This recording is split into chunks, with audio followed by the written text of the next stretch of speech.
दोस्तों welcome back to movie secret recap. Film के opening scene में एक थीफ जिसका नाम टॉम चिटलिंग है एक सेफ से एक एनवेलप स्टील करता है और गार्ड से भागता है। उसके पास बहुत अच्छी पार्कौर स्किल्स लगती हैं जिनका यूज करके वो घरों की रूफ्स और बैल्कनी से एस्केप करता है। बदकिस्मती से उसकी एस्केप थ्वॉट हो जाती है जब उसे एक अननोन असैसिन ने एक बिल्डिंग से नीचे फेंक दिया। एनवेलप फिर स्टील कर लिया जाता है जबकि टॉम को मारने के लिए छोड़ दिया जाता है। फिल्म फिर कुछ साल पीछे शिफ्ट होती है और हमें एक छोटे लड़के से इंट्रोड्यूस कराया जाता है जिसका नाम ओलिवर है, जो अपनी मदर मॉली के साथ रहता है। वो दोनों साथ में पेंट करते थे, आर्ट गैलरीज जाते थे और वेल नोन आर्टिस्ट्स की पेंटिंग्स के बारे में बात करते थे। अपने पुअर स्टैंडर्ड ऑफ लिविंग के बावजूद वो खुशी से रहते थे, लेकिन लाइफ स्टेबल नहीं रहती हमेशा, क्योंकि कुछ साल बाद मॉली अननोन कॉजेज की वजह से पास अवे हो जाती है। ओलिवर को दुनिया में अकेला छोड़कर अपनी मदर की एब्सेंस से कोप ना कर पाने की वजह से ओलिवर अपने दिन और रातें म्यूजियम्स और आर्ट गैलरीज में गुजारने लगता है। इवेंचुअली वो एक स्ट्रीट थग बन जाता है जो गुजारा करने के लिए स्टीलिंग पर रिलाई करता है। वो खुद को फ्री रन करना सिखाता है और उसे ट्विस्ट का निकनेम मिलता है। उसके पास ना सिर्फ पार्कौर स्किल्स हैं बल्कि उसके पास ग्राफिटी आर्ट का भी टैलेंट है, कुछ ऐसा जो उसने अपनी मदर से इनहेरिट किया था। एक दिन ओलिवर एक ट्रैफिक वार्डन की वैन पर ग्राफिटी स्प्रे कर रहा होता है जब उसे कुछ कॉप्स पकड़ लेते हैं। इसके बाद एक चेस बिगिन होती है और इस दौरान ओलिवर एक क्रिमिनल ऑर्गेनाइजेशन के 3 मेंबर्स से मिलता है जिनका नाम डॉज, बेटसी और रेड हैं। गैंग उसे ट्रूमन ब्रूअरी के पास अपने बेस पर ट्रांसपोर्ट करती है। वहां वो फैगन से मिलता है जो एक एल्डरली मैन है जो कैरर लगता है। ओल्ड मैन ओलिवर को उनकी गैंग ज्वाइन करने को कहता है, लेकिन वो डिक्लाइन करता है और चला जाता है। अगले दिन सुबह क्रिमिनल गैंग ओलिवर को एक बिल्डिंग पर एक मैसिव ग्राफिटी पेंटिंग ड्रॉ करते हुए नोटिस करती है। ओल्ड फैगन ओलिवर को जज करने में एबल होता है और समझ जाता है कि उसे लव की जरूरत है। वो फिर रेड को उसे डिनर पर इनवाइट करने के लिए भेजता है ताकि वो उसे कुछ केयर शो कर सके। बाद में उस शाम रेड एक बिल्डिंग की रूफ पर जाती है जहां ओलिवर ने एक टेम्पररी रेजिडेंस बना रखी है। दोनों एक क्विक चैट करते हैं और वो एक दूसरे की कॉन्वर्सेशन एंजॉय करने लगते हैं। जाने से पहले रेड उसे फैगन के यहाँ डिनर पर इनवाइट करती है, कहती है कि शायद वो उसके लिए उसकी पेंटिंग से बेहतर कंपनी होंगी।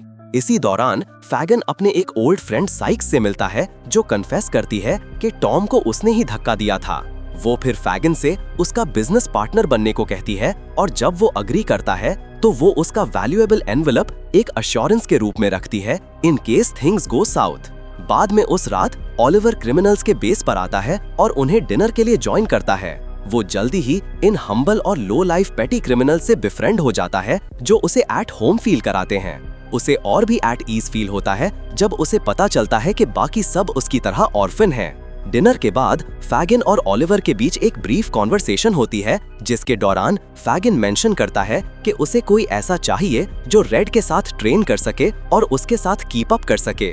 वो एक फैमिली के रूप में कैसे रहते हैं ये जानने के बाद ओलिवर ग्लैडली अग्री करता है उन्हें ज्वाइन करने के लिए।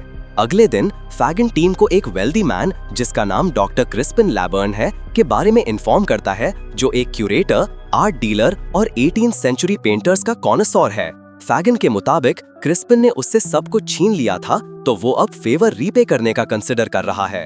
इसके बाद वो क्रिस्पिन की गैलरी से एक प्राइसलेस आर्ट कलेक्शन स्टील करने का अपना प्लान शेयर करता है। अपने प्लान के पहले पार्ट के रूप में रेड पर्पसली क्रिस्पिन से ककराती है और उस पे कॉफी स्पिल कर देती है। वो फिर उसकी जैकेट ले लेती है उसे क्लीन करने का प्रिटेंड करते हुए। उसी वक्त ओलिवर क्रिस्पिन का फोन स्टील करता है और उसे बेटसी तक ट्रांसपोर्ट करता है जो जल्दी से उसके डेटा की एक कॉपी बना लेता है। जब रेड उसे अपनी कॉन्वर्सेशन से डिस्ट्रैक्ट करती है, ओलिवर स्मूथली फोन वापस रख देता है अपने प्लान का पहला पार्ट सक्सेसफुली कंप्लीट करते हुए। बाद में फैगन रेड को कुछ आर्ट बुक्स हैंड करता है और उसे स्टडी करने की इंस्ट्रक्ट करता है क्योंकि उसे भविष्य में क्रिस्पिन से बात करते वक्त वो इन्फॉर्मेशन चाहिए होगी। वो ओलिवर से भी उसकी हेल्प करने को कहता है जो वो खुशी से एक्सेप्ट करता है।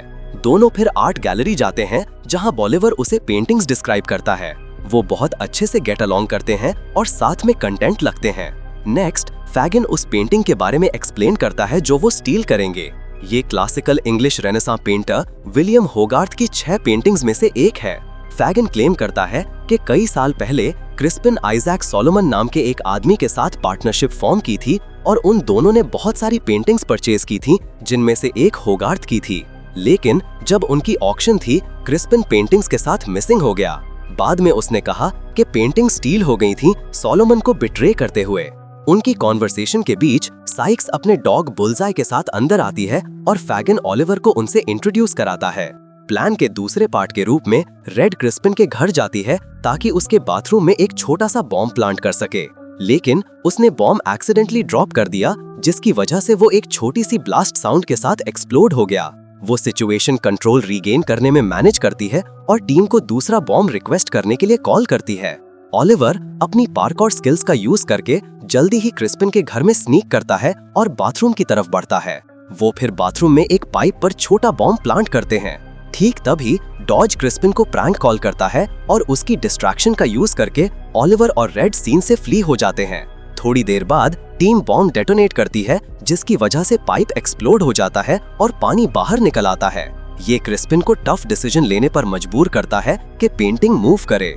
बेस में वापस टीम अपने दूसरे प्लान की सक्सेस सेलिब्रेट कर रही होती है, लेकिन ओलिवर की जॉय शॉर्ट लिव्ड रहती है जब उसे पता चलता है कि रेड साइक्स की पार्टनर है।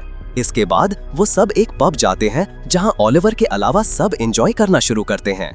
कुछ मोमेंट्स बाद रेड उसके पास कॉन्वर्सेशन के लिए आती है, लेकिन साइक्स गूज जो बिलीव करते हैं कि ओलिवर उस पर हिटिंग ऑन कर रहा है, फाइट पिक कर लेते हैं।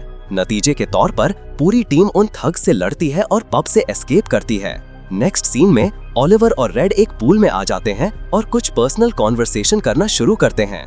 इस दौरान वो पूछता है कि क्या वो लड़कियों में इंटरेस्टेड है, जिसका वो डिनाई करती है। फर्दरमोर वो साइक्स के साथ अपने रिलेशनशिप डिनाई करती है, उसे परप्लेक्स छोड़ते हुए।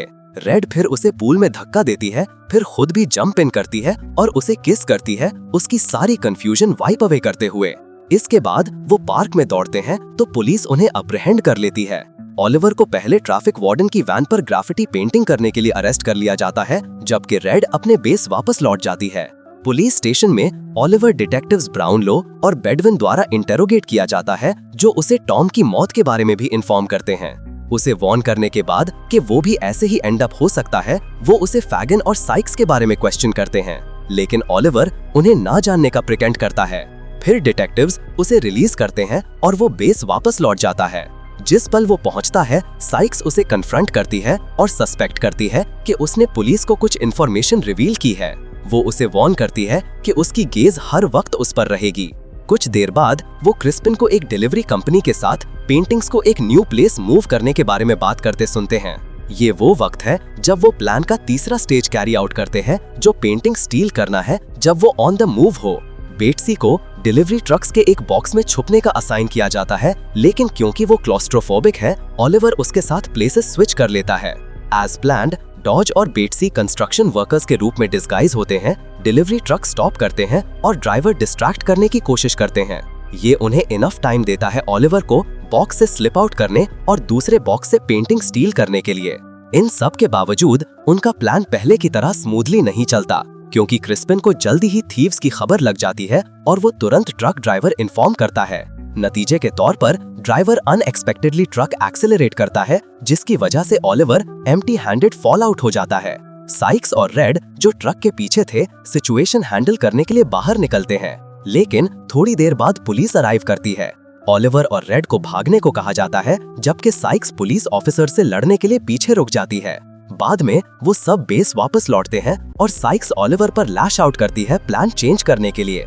उसकी क्लेम्स ऑफ इनोसेंस के बावजूद वो सस्पेक्ट करती है कि वो पुलिस के लिए काम कर रहा है। वो फिर उसे पनिश करने का डिसाइड करती है, लेकिन रेड ओलिवर के सपोर्ट में इंटरवीन करती है। वो क्लेम करती है कि उसने कॉप्स को कुछ भी रिवील नहीं किया और उसे सिर्फ ट्रैफिक वार्डन की वैन पर ग्राफिटी पेंटिंग करने के लिए अरेस्ट किया गया था। साइक्स इंक्वायर करती है कि वो इतनी सर्टेन कैसे है, जिसका वो जवाब देती है कि वो उस दिन साथ में स्विमिंग कर रहे थे। जब साइक्स ये सुनती है तो उसे बिट्रेड फील होता है, तो वो रेड को घसीट कर ले जाती है और उसे बीट अप करती है। इसी दौरान डॉज बेट्सी से कांटेक्ट करने की कोशिश करता है, लेकिन इन वेन। ओलिवर फिर रिवील करता है कि साइक्स ने उसे मर्डर कर दिया, जैसा उसने टॉम के साथ किया था। डॉज उस पर बिलीव नहीं करता जब तक साइक्स इसकी कंफर्म नहीं करती। वो ये भी थ्रेटन करती है कि वो सबको किल कर देगी अगर वो प्लान सैबोटाज करना कंटिन्यू रखते हैं। इसके बाद फैगन ऑक्शन बिल्डिंग में ब्रेक इनटू करने का एक और प्लान डिवाइस करता है, जहां होगार्थ पेंटिंग की ऑक्शन होने वाली है। सारे ग्रुप मेंबर्स डिस्गाइज होते हैं और ऑक्शन बिल्डिंग की तरफ बढ़ते हैं। फैगन और रेड क्रिस्पिन की चेयर में एक गन प्लांट करते हैं ऑडियंस ज्वाइन करने से पहले, जबकि डॉज एक सिक्योरिटी आइडेंटिटी कार्ड स्टील करता है, जिससे वो रूफ डोर अनलॉक करती है, ओलिवर को एंटर करने की अलाउ करती है। थोड़ी देर बाद क्रिस्पिन अपनी चेयर से गन रिट्रीव करता है, जिसकी वजह से एक बिग इवैक्यूएशन कॉज होती है। नतीजे के तौर पर उसे पुलिस ले जाती है, जबकि पेंटिंग एलिवेटर के जरिए सेफ में वापस शिफ्ट कर दी जाती है। ठीक तभी ओलिवर एलिवेटर में स्नीक करता है, सीसीटीवी कैमरा स्प्रे करता है और सक्सेसफुली पेंटिंग स्टील करता है। बदकिस्मती से डिटेक्टिव बेडविन उसे स्पॉट करता है और उसका पीछा करता है, लेकिन ओलिवर की पार्कौर एबिलिटीज एक सिग्निफिकेंट एडवांटेज प्रूव होती हैं। उसे डिटेक्टिव साइट के पारे एस्केप करने में इनेबल करती हैं। बाहर ऑक्शन बिल्डिंग में क्रिस्पिन फैगन रिकॉग्नाइज करता है, लेकिन उसके एक लफ्ज बोलने से पहले फैगन उसे एक लो ब्लो मारता है और चला जाता है। इसी दौरान डॉज को बेट्सी का फोन कॉल रिसीव होता है, जो स्टिल अलाइव निकलता है।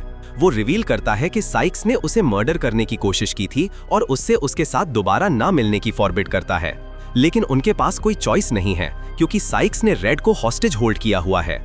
बाद में सारे ग्रुप मेंबर्स एक रूफ पर गैदर होते हैं, लेकिन ओलिवर पेंटिंग साइक्स को देने से पहले डिमांड करता है कि वो रेड रिलीज करे। शुरू में साइक्स अग्री करती है, लेकिन अचानक वो उसे ट्रिक करती है और उसके हाथों से पेंटिंग स्नैच कर लेती है, लेकिन ओलिवर इसे अनअफेक्टेड लगता है। वो रिवील करता है कि उसने पेंटिंग की एक डुप्लीकेट बनाई थी और उसने ओरिजिनल कहीं और छुपा रखी है। वो फिर साइक्स को परसुएट करता है, ये कहकर कि ग्राफिटी में आने से पहले वो पेंट करता था। वो दोबारा कंडीशन फॉरवर्ड करता है कि अगर वो उसे और रेड को जाने देती है तो वो उसे कॉल करेगा और बताएगा कि पेंटिंग कहाँ है। ये सुनकर फैगन साइक्स को वो करने को कहता है जो वो कह रहा है, क्योंकि पेंटिंग ही सब कुछ है। फैगन ओलिवर की तरफ है, ये जानने के बाद वो उसे आर्म में शूट करती है, क्लेम करती है कि वो है जो डिसाइड करती है कि इसका एंड कैसे होना चाहिए। डिस्ट्रैक्शन का फायदा उठाते हुए ओलिवर और रेड फ्ली करते हैं, लेकिन साइक्स उनका पीछा करती है। बदकिस्मती से वो उन्हें कैचअप करती है और उन्हें गन पॉइंट पर होल्ड करती है। वो ओलिवर को शूट करने वाली होती है, लेकिन उसी वक्त उसे शॉट लगती है, जिसकी वजह से वो बिल्डिंग से नीचे गिर जाती है। जब ओलिवर पीछे मुड़ता है तो वो फैगन को गन होल्ड किए हुए देखता है और क्लेम करता है कि ये डेथ पेनल्टी है। एक हफ्ते बाद ओलिवर डिटेक्टिव बेडविन और ब्राउनलो से एक कैफे में मिलता है और कनिंगली एनवेलप के साथ एक की उन्हें छोड़ देता है। जैसे ही वो डिपार्ट करते हैं, ओलिवर ब्राउनलो को कॉल करता है, ये हिंट देने के लिए कि पेंटिंग पूरे टाइम उनके बिल्कुल पास थी। एनवेलप पेंटिंग के ट्रू ओनर्स रिवील करता है और की उन्हें क्रिस्पिन लॉकर तक ले जाती है, जिसमें बहुत सारी स्टोलन आर्टवर्क्स हैं। इसकी वजह से पुलिस क्रिस्पिन को तुरंत अरेस्ट करती है, क्योंकि वो डिड्यूस करते हैं कि famous art dealer stolen artwork sale करके अपनी फॉर्च्यून बना रहा था। ये भी रिवील होता है कि फैगन सीक्रेटली एनवेलप साइक्स की पॉकेट से पहले ही स्टील कर लिया था, जब वो रेड को हॉस्टेज होल्ड किए हुए थी। एनवेलप रिवील करता है कि आइजैक सोलोमन कोई और नहीं, फैगन खुद है और वो स्टोलन पेंटिंग्स का रियल ओनर है। फैगन, जिसका वेंजेंस फाइनली एग्जैक्टेड हो चुका है और रिकॉर्ड से क्लियर्ड ऑफ हो चुका है, तो वो एक सिंपल लाइफ जीने के लिए डिपार्ट करता है। उन सब स्टोलन पेंटिंग्स में से एक ओलिवर की मदर की थी। वो पेंटिंग नेशनल आर्ट गैलरी में एक एग्जीबिशन में अपनी जगह पाती है और क्रिटिक्स मॉली की पेंटिंग को एक रॉयल वर्क ऑफ आर्ट मानते हैं। इसके साथ ओलिवर फाइनली अपनी मदर का अक्लेम्ड आर्टिस्ट बनने का ड्रीम फुलफिल करता है। एंड में हम ओलिवर को अपने ग्रुप को स्टॉप स्टीलिंग करने और मॉली की बची हुई पेंटिंग सेल करना शुरू करने को कहते हुए देखते हैं, जो अभी हाई डिमांड में है। इस सब के बीच ओलिवर और रेड अपनी नई रिलेशनशिप बिगिन करते हैं।